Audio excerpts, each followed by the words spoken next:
버리고 그의 길을 가는 것 세상 그 무엇보다 어려운 내려놓음 내 안에 예수 그분만 생각할 때 하늘의 그 손이 일하시네. 그 사랑 나를 살리신 그 사랑 하늘의 모든 영광 다 내려놓으신 내 삶도 그렇게 내려놓습니다. 주님 기뻐하시는 그 길 가렵니다.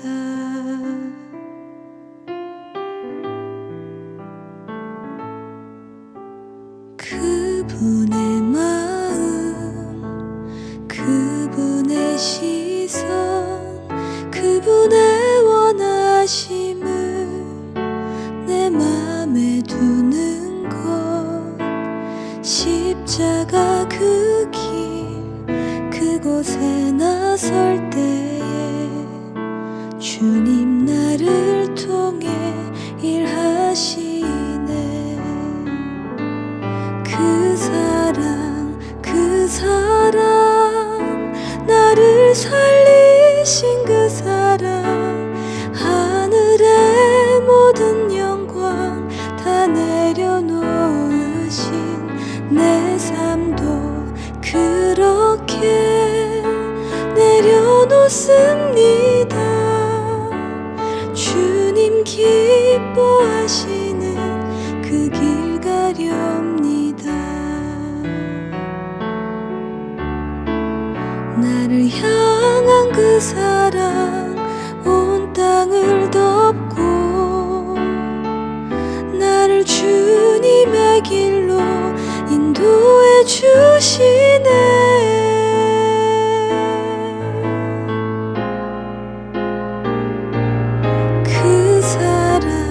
그 사랑 나를 살리신 그 사랑 하늘의 모든 영광 다 내려놓으신 내 삶도 그렇게 내려놓습니다. 주님 기뻐하시는 그 길 가렵니다.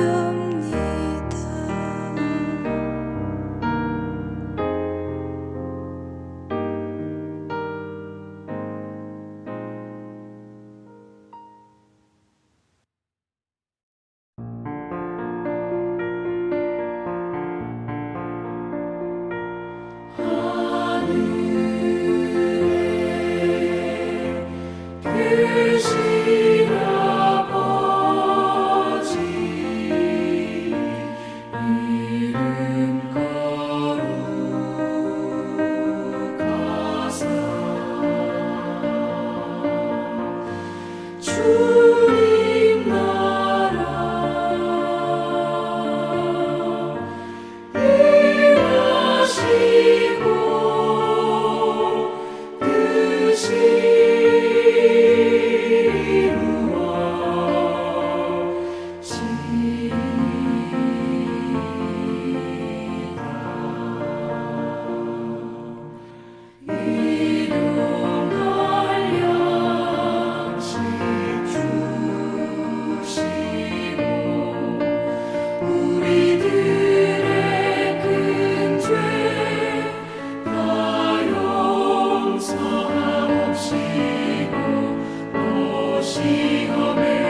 그가 어떤 사람은 사도로, 어떤 사람은 선지자로, 어떤 사람은 복음 전하는 자로, 어떤 사람은 목사와 교사로 삼으셨으니 이는 성도를 온전하게 하여 봉사의 일을 하게 하며 그리스도의 몸을 세우려 하심이라.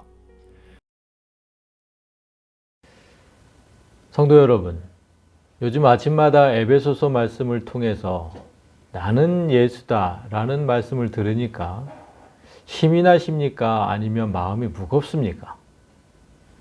사실 이 두 가지 마음이 다 우리에게 있어야 합니다. 내가 예수라는 사실을 받아들일 때 예수만큼 살아야 할 책임이 우리에게 생기죠. 내가 과연 그렇게 살 수 있을까? 그래서 마음이 무거울 수 있지만 다음 주에 우리가 볼 말씀을 보면 마침내는 우리가 예수의 장성한 분량에 이르게 된다는 말씀이 나옵니다. 우리가 할 수 있다는 겁니다. 오늘은 그렇게 예수가 된 사람들이 각각 어떤 일을 하며 살게 되는지를 말씀합니다. A라는 예수, B라는 예수 모두 각 처에서 맡겨진 일을 감당할 때 예수의 몸인 교회가 바로 서게 된다는 말씀입니다. 본문을 보겠습니다. 11절, 그가 어떤 사람은 사도로, 어떤 사람은 선지자로, 어떤 사람은 복음 전하는 자로, 어떤 사람은 목사와 교사로 삼으셨으니 그가 이렇게 시작했는데 그가, 여기서 그는 누구입니까? 10절에서 보면 예수로 이 땅에 내려오셨다가 다시 하늘로 오르신 하나님이십니다. 그 하나님께서 사람마다 직분을 주셨는데 사도, 선지자, 복음 전하는 자, 목사와 교사로 삼으셨다는 것입니다. 7절에서 각 사람의 성향에 맞게 예수라는 선물을 주신 하나님께서 그 성향에 맞는 사역을 주신다는 뜻입니다. 그러니까 강직한 성품을 가진 A라는 사람에게 예수가 임하면 강직한 예수가 탄생하고, 섬기는 일을 잘하는 B라는 사람에게 예수가 임하면 섬김의 예수가 탄생합니다. 그렇게 이 땅에 예수들이 모여서 하나 된 예수의 몸을 이루고 그 하나 된 예수의 몸을 성경은 교회라고 부릅니다. 오늘 바울이 얘기한 직분의 공통점을 찾아보십시오. 사도, 선지자, 복음 전하는 자, 목사, 교사 다 뭡니까? 모두 가르치는 자입니다. 교회는 예수님께서 하신 대로 가르치고 전파하고 치료하는 일을 하는 곳인데, 생각해 보면 전파도 말씀을 잘 알아야 전파할 수 있고 치료도 말씀으로 치료한다는 뜻이기 때문에 말씀을 잘 알아야 가능한 사역입니다. 따라서 교회가 바로 서려면 이 모든 가르치는 일이 선행되어야 한다는 뜻입니다. 그래서 12절을 보면 이는 성도를 온전하게 하여 봉사의 일을 하게 하며 그리스도의 몸을 세우려 하심이라. 이는, 그러니까 가르치는 자들을 세운 이유는 이런 뜻이죠. 그게 뭐냐면 성도를 온전하게 만들어서 봉사의 일을 하게 하며 그리스도의 몸을 세우려 하기 위함이다. 자, 여기서 먼저 성도를 온전하게 한다라고 번역한 단어, 온전이라고 번역한 단어 카타르티스모스는 이 준비시킨다는 뜻입니다. 준비시키다. 그리고 봉사의 일은 성도들이 서로에게 종처럼 섬긴다는 뜻입니다. 그러므로 서로 먼저 섬기려는 그런 공동체를 만들기 위해 성도를 잘 준비시키고 그리스도의 몸인 교회를 바로 세우려는 목적으로 교회에 가르치는 자들을 세우셨다는 뜻입니다. 그런데 가르치는 자들도 각자 다른 성향의 사람들이 성령으로 거듭나서 각자 다른 예수로 탄생했기 때문에 각각 다른 모습으로 그 일을 행하게 되는 겁니다. 자, 먼저 수많은 예수 중에 어떤 사람은 사도로 삼으십니다. 어떤 사람을 사도로 삼으실까요? 예수께서 제자로 삼은 이들이 사도가 되었는데 그들은 우리가 잘 알듯이 세상에서 잘 나가는 사람들이 아니었습니다. 삶이 궁핍해서 하루 벌어 하루 먹고 사는 사람들, 그리고 세상으로부터 배척당하는 사람들이 사도가 되었습니다. 모두 이 세상에 미련이라고는 전혀 없는 사람들입니다. 나중에 사도의 반열에 오른 바울도 태생은 풍족한 집의 자손이었지만 예수를 만난 이후로는 그보다 더 비참하게 산 사람이 없을 정도로 세상에서 철저히 배격당했습니다. 하나님께서 이런 사람들을 사도로 삼으신 이유는 사도라는 자리가 예수님처럼 남을 위해 죽는 자리까지 가야 하기 때문입니다. 삶이 풍족하고 만족해서 이 세상이 너무 좋아서 개똥밭에 굴러도 이승이 좋다는 사람이라면 절대로 죽는 자리에 가지 않겠죠. 따라서 사도의 첫째 조건은 세상에 미련이 없는 것입니다. 그리고 사도로서의 두 번째 조건은 성격이 강직해야 합니다. 진리를 수호하기 위해서 불의에 굴하지 않고 타협하지 않는, 죽으면 죽으리라는 각오로 사는 사람, 그런 사람이 두 번째 사도의 조건입니다. 사람의 중심을 보시는 하나님께서 각 사람의 성향을 면밀하게 살피신 후에 그런 사람을 사도로 세우신다는 겁니다. 이 두 가지 조건이 자신과 맞는다면 하나님께서 그런 당신을 사도로 세우실 것입니다. 두 번째, 수많은 예수 중에 어떤 사람은 선지자로 세우십니다. 자, 여러분, 그런데 여기서 잠시 말씀드릴 것은 현대 목회자 중 일부는 오늘날 사도와 선지자의 직분은 없어졌다고 말합니다. 왜냐하면 그들이 주장하는 사도는 첫째, 예수님께 직접 사명을 받은 사람이어야 하고, 둘째, 부활하신 예수님을 직접 목격해야 하며, 셋째, 성령의 능력을 받은 사람만 될 수 있다고 주장합니다. 그래서 이 조건에 다 맞는 사람은 가룟 유다를 제외한 11명의 제자들밖에는 없다고 주장합니다. 그러나 여러분, 성경을 보면 가룟 유다를 대신해서 사도의 반열에 오른, 뒤늦게 그 반열에 오른 마띠아도 이 세 가지 조건을 충족하지 못하지만, 그렇지만 사도의 반열에 올랐죠. 그러니까 바울도 이 조건에 부합하지 못합니다. 바울도 예수의 부활을 직접 목격하지 못했죠. 그렇지만 성경은 바울을 분명히 사도라고 부릅니다. 그리고 이후에는 바나바, 그리고 주의 동생, 예수님의 동생 야고보도 사도로 칭함을 받습니다. 따라서 사도는 이름 그대로 하나님께 보내심을 받은 자, 그래서 하나님께 보내심을 받았다면 누구든 사도라는 이름으로 불릴 수 있는 겁니다. 또한 예언자는 미래의 일을 예언하는 사람이니까 성경이 없던 구약에나 존재한다. 그래서 오늘날에는 없다고 그들이 주장합니다. 그러나 무턱대고 그렇게 주장하면 성경 전체를 부정하게 됩니다.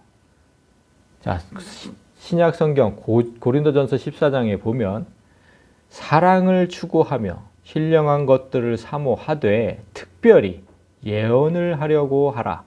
자, 신약 성경 중에 분명히 기록되어 있죠. 성령의 은사 중에 특별히 예언을 하려고 노력해라. 이런 말씀이 분명히 존재하는데 무턱대고 신약 시대인 오늘날에는 예언자라는 직분은 없다고 말하면 그게 됩니까? 안 되는 거죠.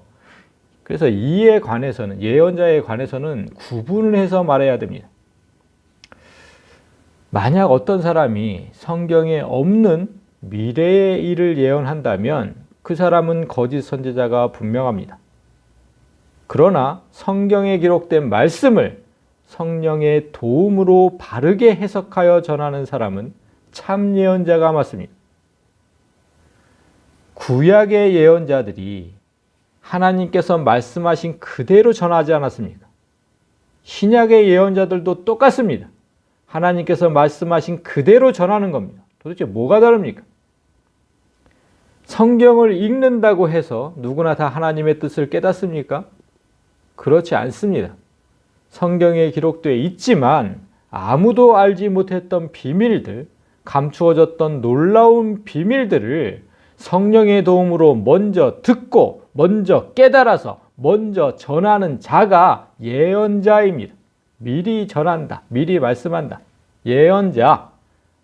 따라서 교회가 바로 세워지려면 이 예언자의 존재는 필수입니다. 말씀을 바로 전해야 하기 때문에, 들은 그대로 바로 전해야 하기 때문에 반드시 있어야 합니다. 자, 세 번째, 복음 전하는 자입니다.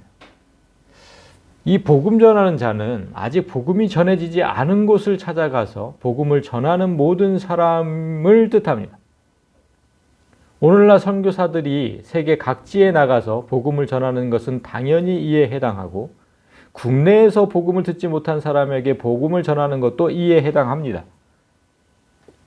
앞의 예언자가 하나님의 깊은 뜻까지 깨달아 전하는 사람이라면 복음 전하는 자는 가장 기본적인 교리를 전하는 사람들입니다. 성경에 등장하는 그 복음 전도자가 누구인지 보겠습니다. 사도행전 21장을 보면 이튿날 떠나 가이사랴에 이르러 7 집사 중 하나인 전도자 빌립의 집에 들어가서 머무르니라. 바울 일행이 선교 여행을 다니다가 초대교회 7 집사 중 한 사람이었던 빌립의 집에 머무는 장면입니다. 그런데 성경은 그 빌립을 전도자라고 말합니다. 왜냐하면 그가 이방인의 땅 사마리아에 최초로 복음을 전파한 사람이기 때문입니다. 자, 사도행전 8장에 보면 그 내용이 기록되어 있는데, 빌립이 사마리아 성에 내려가 그리스도를 백성에게 전파하니. 자, 여기서 분명히 전파했다고 했습니다. 가르쳤다고 안 했죠. 우리가 가르치는 것과 전파하는 것의 차이를 배웠습니다. 전파는 이미 일어난 일들을 세상에 알리고 선언하는 일이라고 했죠. 하나님께서 당신을 위해 예수 그리스도로 이 땅에 오셨고, 당신을 위해 죽으셨고, 당신을 위해 부활하셨다는 단순하지만 가장 중요한 복음을 세상에 전파하는 일, 세상에 알리고 고지하는 일, 그 일이 복음 전도자가 하는 일입니다. 그 초대교회 집사 중 한 명이었던 빌립이 했던 것처럼 오늘날 교회의 직분을 받은 성도들이라면 모두 복음 전도자가 되어야 하는 겁니다. 마지막은 목사와 교사입니다. 우리 한글 성경은 목사와 교사 이렇게 따로 구분해서 번역했지만 원어 그대로 해석하면 이 두 단어는 같이 연결된 겁니다. 가르치는 목사 이렇게 해석해야 합니다. 수많은 예수 중에 어떤 사람은 가르치는 목사로 삼으셨다는 겁니다. 목사라고 번역된 단어 보이메는 그 어떤 의미냐면 보호하다라는 의미를 지닌 어근에서 유래한 말입니다. 그래서 양을 치는 목자에서 목사라는 직분이 나온 겁니다. 양을 치는 목자가 양들을 보호하지 않습니까? 거기서 목사라는 단어가 나온 겁니다. 따라서 목사는 양들을 말씀으로 잘 양육해서 이리 때와 같은 거짓 선지자들로부터 양들을 보호해야 하는 사람입니다. 그러니 목사가 말씀 연구를 게을리한다면 양뿐만 아니라 양들을 잘 지킬 수 없을 뿐만 아니라 자기 자신도 지킬 수 없을 것입니다.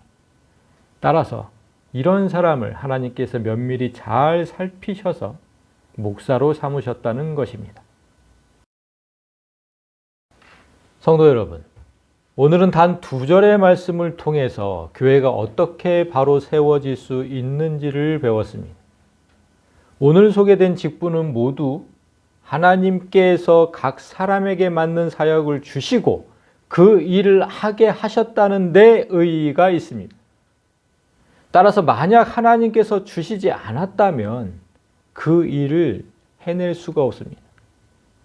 그래서 그 일을 억지로 하게 되고 그 일을 하게 될 때마다 기쁨도 없습니다. 따라서 그 일을 하면 안 되는 겁니다. 따라서 자신이 지금 맡은 직분을 잘 살피고 이 일이 진정 하나님께서 주신 일인지 살펴보는 시간이 필요할 것입니다.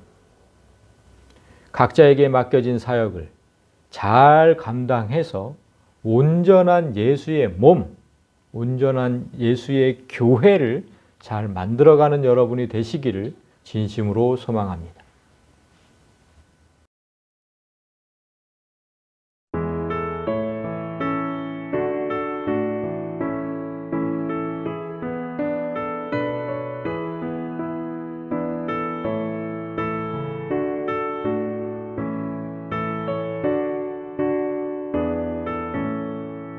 나의 죄를 정케 하사 주의 일꾼 삼으신 구세주의 넓은 사랑 항상 찬송합니다.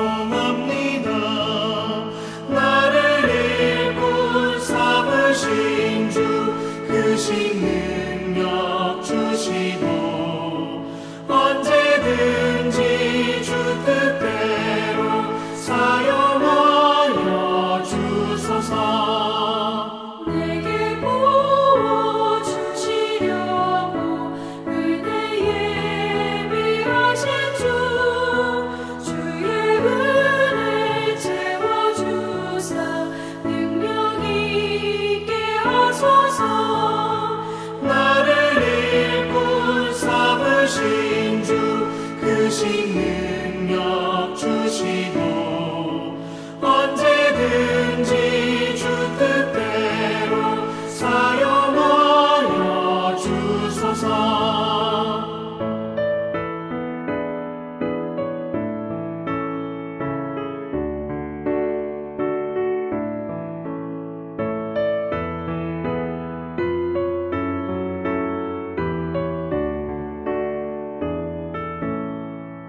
죄의 짐을 풀어주신 주의 능력 그도다.